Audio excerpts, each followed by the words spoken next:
तो आपसे जानना चाहेंगे कि आज हमारे दर्शकों को आप कौन से शेयर जो हैं वो तोहफे में देना चाह रहे हैं और वहाँ पर क्या लक्ष्य निकल कर के आते दिखाई दे रहे हैं? बिल्कुल, तो देखिए बिल्कुल जी, मैं ये कहना चाहूँगा कि यस, हमारे जो ऑडियंस है अगर इंतज़ार कर रहे हैं तो बिल्कुल आप इसमें अ, इन्वेस्ट कीजिए और आने वाले दिनों में भी इसे ट्रैक कीजिए क्लोज़ली। अगर कोई करेक्शन अगर आ जाता है तो इसमें और निवेश करके चल सकते हैं, बिकॉज़ एज़ अ कोटक हम उन्हीं कंपनीज़ को ट्रैक करने की कोशिश करते हैं जहाँ पे अपसाइड काफ़ी है और या तो कंपनी का जो परफ़ॉर्मेंस है वो काफ़ी सॉलिड परफ़ॉर्मेंस होना ज़रूरी होता है और उन्हीं स्टॉक्स को हम एडवाइज़ करते हैं for trading, for investments both. चूँकि थोड़ा-सा बहुत सारे लोगों का ट्रेडिंग का भी नज़रिया होता है, तो वो कुछ स्टॉप लॉस के साथ ट्रेड करने की कोशिश करते हैं, तो उनके हुँ, लिए मैं स्टॉप लॉस भी दूँगा। बिल्कुल। बट अगर किसी को निवेश करना है, तो भी वो निवेश करके चल सकते हैं। इनमें सबसे पहले अगर मैं कहूँगा तो ज़ोमैटो, ये एक स्टॉक है जिसे हमने विपुल जी लास्ट टाइम भी हमने कुछ उसके ऊपर बात की थी बिल्कुल, और यही बिल्कुल। बात की थी कि इसका इम्पैक्ट ज़ोमैटो के ऊपर नहीं आएगा। ओएनडीसी के ऊपर जो बात हो रही थी उसके बेसिस पे। बिल्कुल सही बात। जी, अ, जी। तो ज़ोमैटो हमें लगता है कि करंट लेवल से यानी कि 74-75 के करीब अभी ये ट्रेड कर रहा है। 75 के करीब ट्रेड कर रहा है, इसे लॉन्ग करके चलें। ₹70 का स्टॉप लॉस रखें अगर आपकी ट्रेडिंग पोज़ीशन है तो। इन्वेस्टमेंट्स के अगर टारगेट्स नज़र आते हैं 95 के, ट्रेडिंग के टारगेट्स नज़र आते हैं तकरीबन 85-86 के, तो ज़ोमैटो के लॉन्ग करके चलें। साथ ही साथ हमें लगता है कि इंडिगो, ये एक स्टॉक ऐसा है जिसे हम लॉन्ग करके चल के चल सकते हैं, क्योंकि क्रूड के दामों में एक एक एक फ्लैटिश सॉर्ट ऑफ व्यू बना हुआ है। 70 और 80 के डॉलर्स के बीच में ये क्रूड के दाम बने रहेंगे, ऐसा नज़रिया है और अगर कोई रिसेशनरी सॉर्ट ऑफ ट्रेंड अगर यूएस में बनता है तो ये क्रूड के दाम और घटेंगे। तो जिसका बेनिफिट एयरलाइंस को होगा और देखा जाए तो इंडियन एयरलाइंस के लिए राइट नाउ बिज़नेस देखा जाए तो काफ़ी स्ट्रॉन्ग है। अगर ऐसे स्ट्रॉन्ग बिज़नेस में अगर कोई कॉस्ट अगर कम होता है तो इसके लिए विन-विन सिचुएशन होती है और इसी वजह से हमें लगता है कि इंडिगो को लॉन्ग करके चलें। टारगेट्स रखें 2550 के, स्टॉप लॉस रखें 2350 का। हमें लगता है कि ये स्टॉक इवेंचुअली 2800-2900 के भी लेवल्स दिखा सकता है, तो इसमें काफ़ी दम है। इसमें निवेश करके चल सकते हैं और जो तीसरा स्टॉक हमें अच्छा लग रहा है वो है एलआईसी हाउसिंग फाइनेंस, हुँ। जो तकरीबन ट्रेड कर रहा है 380 के करीब ट्रेड कर रहा है। 360 का स्टॉप लॉस रखें और इसका भी जो इन्वेस्टमेंट करने का व्यू है वो यही है कि अ, कई सारे दिग्गज कंपनियों में हमने तेज़ी देखी है, इन्वेस्टमेंट्स देखे हैं, मिड कैप फंड्स आ रहे हैं इन्वेस्ट करने के लिए और यहाँ से अगर इस पर्टिकुलर कंपनी में देखें तो डाउनसाइड काफ़ी प्रोटेक्टेड है।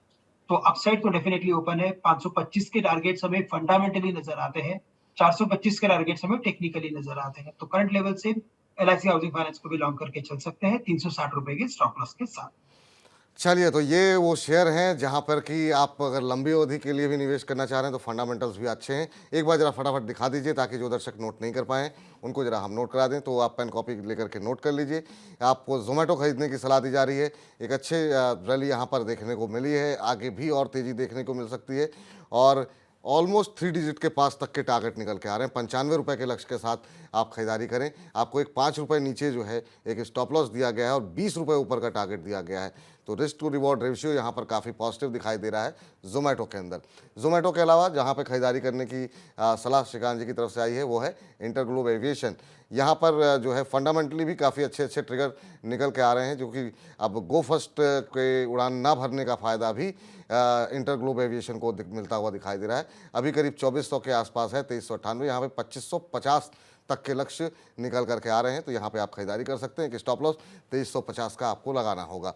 लक्ष्य ध्यान में रख रहे हैं तो स्टॉप लॉस अवश्य ध्यान में रखें। एलआईसी हाउसिंग फाइनेंस में भी खरीदारी की सलाह है और अभी 378 के आसपास ये शेयर चल रहा है। यहाँ पर ₹425 तक के लक्ष्य जो है के लिए आप खरीदारी कर सकते हैं। चलिए, अब चलते-चलते सर कोई डिस्क्लोज़र आपकी तरफ से और क्या इस बाज़ार में, चूँकि अब हम बाज़ार भी अब 1 डेढ़ घंटे में बंद होने वाला है, इस बाज़ार में डरने की आवश्यकता है क्या? क्योंकि काफ़ी रैली आ चुकी है, हम ऑलमोस्ट अपने हाई के आसपास हैं, तो घबराने या डरने की आवश्यकता है, थोड़ा सतर्क रहने की आवश्यकता है?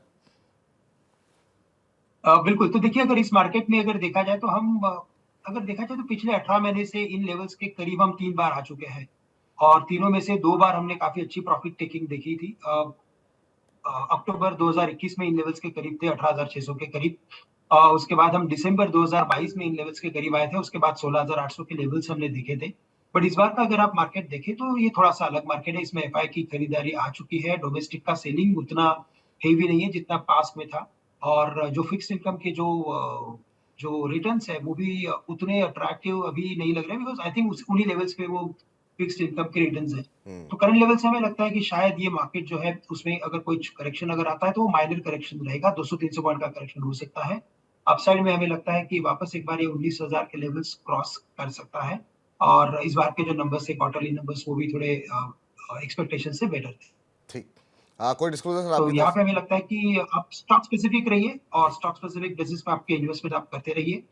डिस्क्लेमर यही कहना चाहूँगा कि हमारे जितने भी स्टॉक्स आज हमने डिस्कस किए हैं वो हम हमारे कंपनीज़ को, हमारे क्लाइंट्स को हमेशा एडवाइस करते रहते हैं, तो उनके पास इसकी होल्डिंग हो सकती है। मेरे पास मेरी पर्सनल होल्डिंग्स में इन स्टॉक्स की खरीदारी नहीं है। बहुत-बहुत शुक्रिया, बहुत-बहुत धन्यवाद सर, अपना महत्वपूर्ण समय देने के लिए और जी। तमाम दर्शक आपको बहुत पसंद करते हैं और आप ऐसे ही समय-समय पे थोड़ा समय हमारे लिए निकालते रहिए ताकि हमारे दर्शकों का भी शेयर बाज़ार के बारे में ज्ञान बढ़ता रहे। बहुत-बहुत शुक्रिया।